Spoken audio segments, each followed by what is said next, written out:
and I'm here just like to talk to you about how developers can turn a rejected game and turn it into a successful one. Before we start, I'd like to know you better a little bit, and I would like to ask you to raise your hand if you're a game developer that tried to publish a game with a studio, with a publisher within the last, let's say, 2 years. Not that many, there is only one. All right. Keep your hands up if you managed to make more than $50,000 in profit.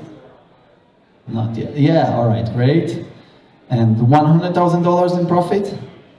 Not yet. Yeah, there is one? All right, lucky. You can skip this talk. You can take a coffee if you want. No, better to wait because you can make much more. So, but it's good to know now with whom, like to know my audience here. So it's a good time to give you a quick introduction about myself. So I'm 39 years old plus 2 days.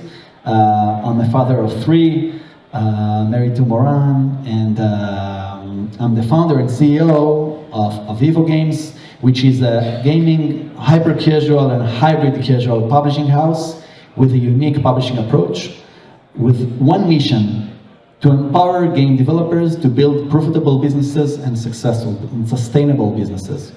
So this is OVIVO, and I'm going to show you in 1 minute what we are doing.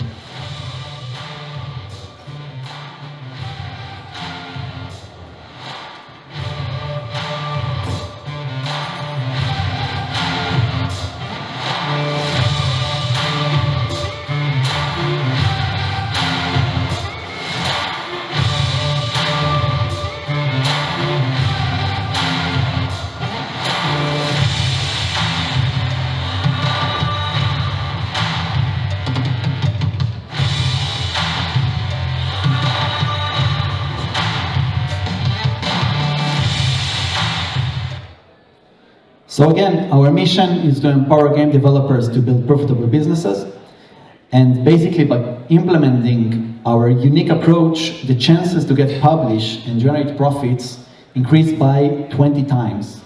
Now, let's start by looking at the developer and the publisher relationship first, to better understand that. So, thousands of studios develop thousands of small games a year, hyper-casual, hybrid casual, and then looking for a publisher to validate the game and bring the game to the market. So on the one hand, we have the gaming studio that knows how to create great games, to implement all the third-party SDK that are requested by the publisher. And nowadays, most of the activity on the gaming studios is on prototypes and on iterations of improving existing games. So this is the gaming studio side. On the other end, we have the publisher. The publisher is the one who's supposed to bring the game to the market, invest funds for user acquisition, take care of the monetization, take care of the product side, run a lot of different A/B tests in order to optimize the game, improve LTV, improve churn rate, improve level funnel, yada, yada, yada. So this is the idea of this relationship. And of course, both sides aiming to generate profits together and celebrate the success. The thing is that each side has a little bit different perspective.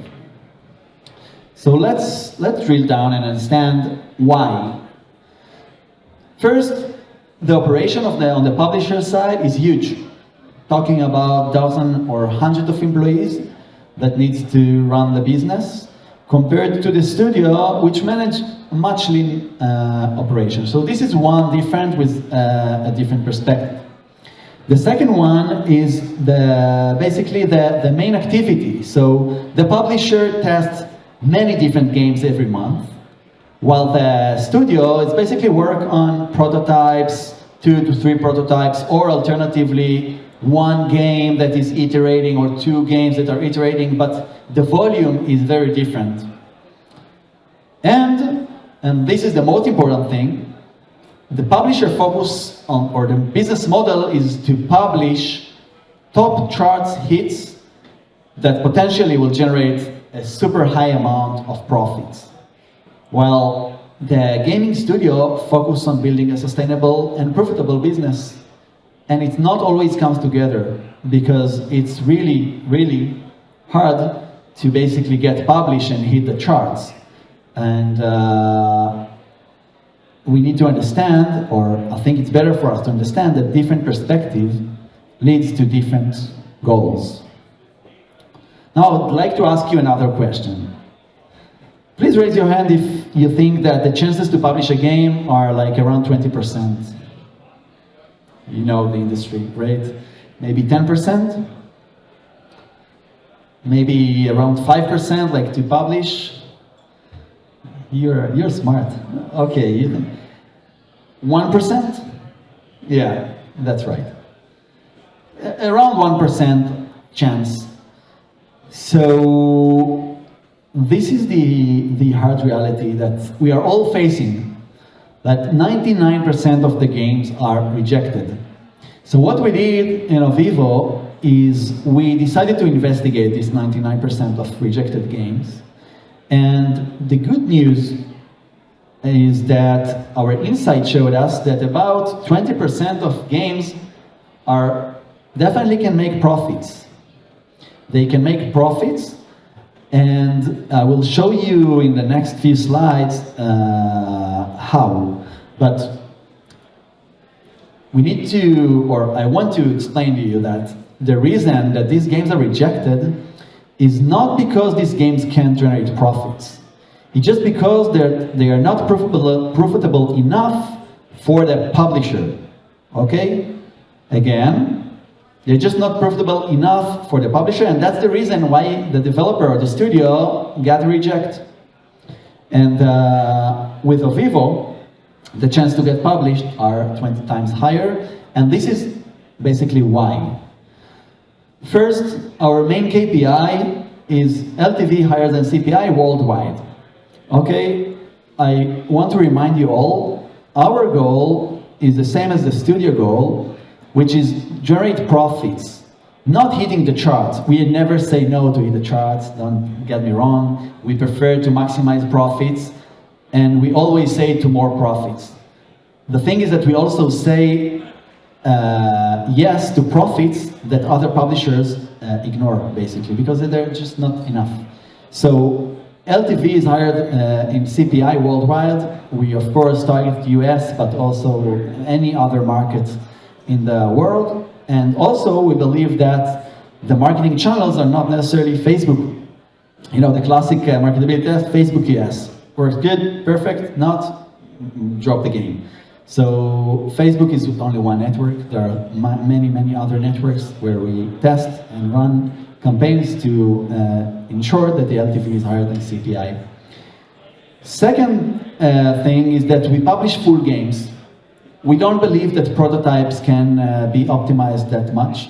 To be honest, there are like 3 levels. What can you do with 3 levels? Like what optimization actions can you take on 3 levels? If the game is a full game, you have many actions to take, run different A/B tests, improve LTV, improve engagement rate on the different ad placement, improve usage rate on different ad placement, level funnel, etc. The games that accepted to the Game Changer program, and by the way, we have 3 places left, so if you want to, and it's interesting for you to come and see me after, or Daniel that is also sitting in the audience, and feel free to catch up. So these games are targeted to generate 5 to 6 figures in profit, and of course, by making this amount, we can improve and make another cycles. And I will show you in the next slide some real numbers from our MMP that basically show a game that started with 0 and scaled up to a hero status. And so stay tuned. And again, 20% chance to get published with us. So I promise to show you some examples. Galaxy Survivor. First, I recommend you to download the game because it's super fun one. It's an arcade idle game that got rejected 3 times from 3 different publishers and then reached to our hands. Now our UA team, our product team, analyze like the initial numbers, and at first, of course, it generates zero, like every game that just arrived. But then in 5 months, it's already generated $32,000 in the last month, where I don't consider this game yet as a hero. It's on its way, but like it's in a good way. It's still on iterations, it's still on improvements. I can tell you that the developer is super happy, super motivated to manage these iterations. He used to get paid like $2,000 for iterations from other publishers that he worked with on other games, and here is a whole different story. He was kind of locked in the conception of like, okay, I should get paid for $2,000 to $3,000 per prototype, and we kind of broke his conception about it. So this is Galaxy Survivor.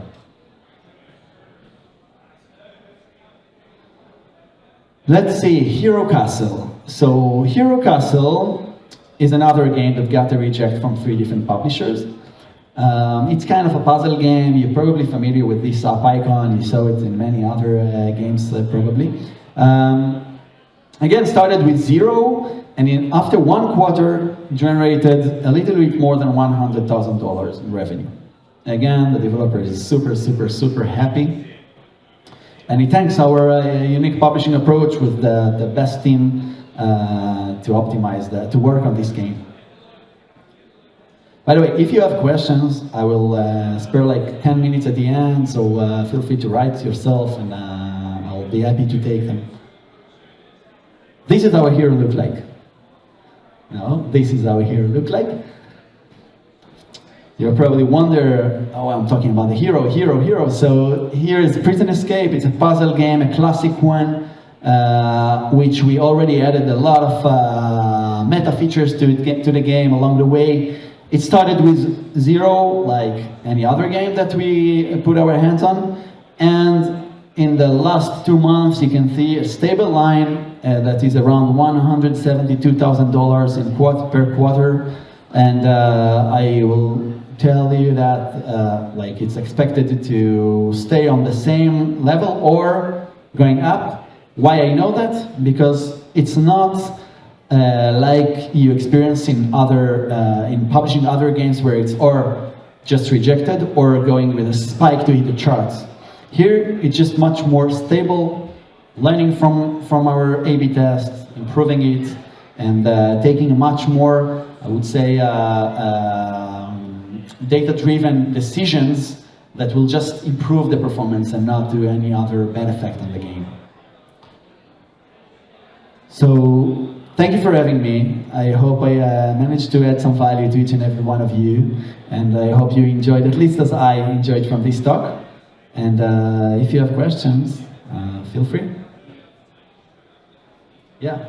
Do you have similar experience with big core and even hardcore game genres? So not yet. We are focused on hybrid because our expertise are heavily based on ads monetization.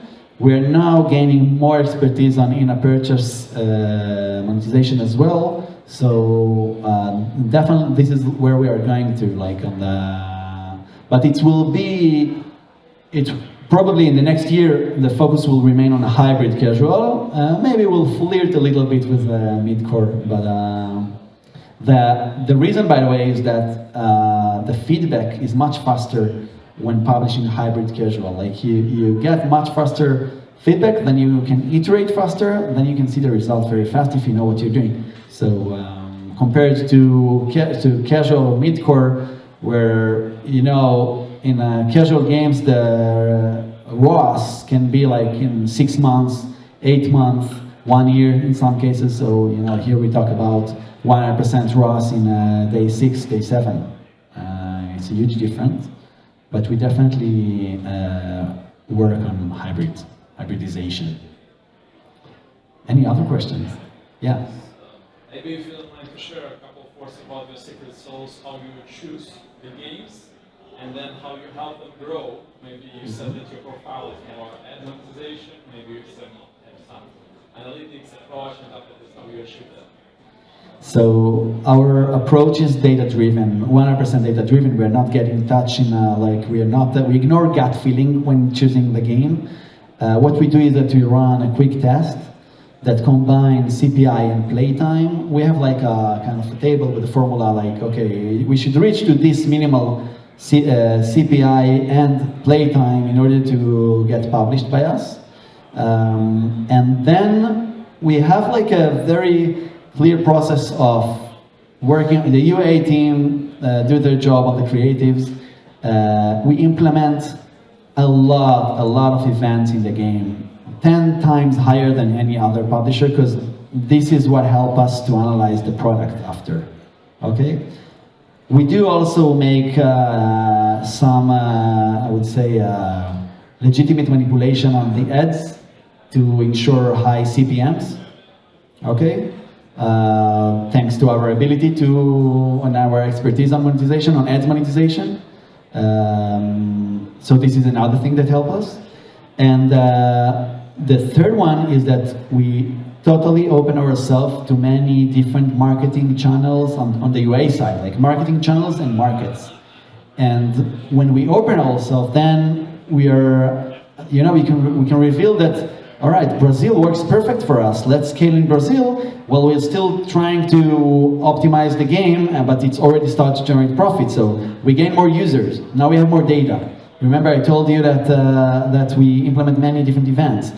Now we have, like, our BI team works on analyzing the performance and then improving the game. So now it also works great in Argentina and India. And in US, it's like, let's say, almost break even. Now we keep iterating until it's, until we crack it. I must be honest with you, it's not an easy process. I'm not selling here a dream that every rejected game can be profitable. No, not at all. But it is definitely possible to make profits from a game that got rejected. And I can also tell you that I used to have a different company before, like at the early days of 2018, I had a company called Drastic Fun. We were a developer studio, and we published ourselves, and we generate profits. Then we tried to publish our games with another publisher. I will not mention the names, but you can imagine how many, there were few publishers back then in 2018, and we got to reject, and it happened time after time. So I was thinking to myself, okay, there is something here. I know that my games generate profits, but probably there are many different gaming studios out there that have no idea that once they get the reject, they can basically do, like, they already invested in the game, so they can basically, make money out of it. And once I realized that, I decided, okay, there is a pain, a very big pain. Sometimes the studios even don't familiar with this pain, like they even don't aware that it exists. And yeah, it works. Yeah. You mentioned that you focus on full games rather than prototypes. Correct. What is the exact definition of full games? Let's say potential gameplay of 60 minutes. 60. Yeah.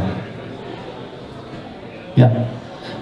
It's simple. With prototype, you can't optimize. Really, like it's not possible. By the way, once we target full games, we also meet the studios in a situation where the pain bar is on top. They already invested in a game, made some iterations, they already imagined themselves hitting the charts, right? But then they got a block.